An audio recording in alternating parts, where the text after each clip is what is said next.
ملوش أساس في الصحة.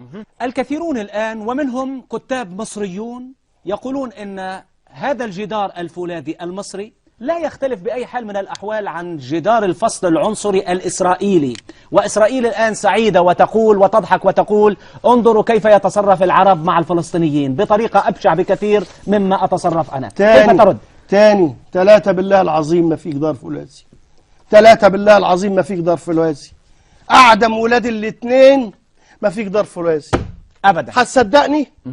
بقول لك أعدم ولاد الاثنين ما في جدار، ده اللي موجود إنشاءات عسكرية لحماية الحدود بس. طيب. أبراج لحماية الحدود. سيد قنديل، ما فيش الكلام ده خالص. سيد قنديل، دي فرية رمتها إسرائيل. طيب.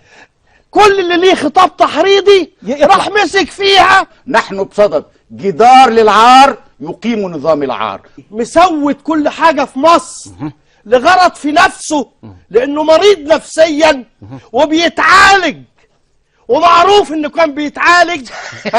هقول لك أنا إذا كنت لا تعرف كل شيء بيسوده. نعم اتفضل. كل شيء، مفيش حاجة خالص. مجلس الشورى مزور والشعب مزور وده مزور، وهو الوحيد السليم في 80 مليون مصري. أكبر دليل على أن نظام مبارك في ديمقراطية وحرية تعبير. لا يجرؤ هذا الإنسان كان يقول الكلام ده أيام السادات، لا يجرؤ هذا الإنسان كان يقول الكلام ده أيام مبارك. كان راح ورا الشمس ايام عبد الناصر. كان ردوه ورا الشمس، كان قعدوه. مش عارف اقول لك كان عملوا فيك ايه، هبقول لك بعدين كان عملوا فيك ايه. اشكر الظروف التي اتاحت ان يقدم على الشاشه رجلا كهذا جاهل كل هذا الجهل لكي يمثل انحطاط النظام المصري.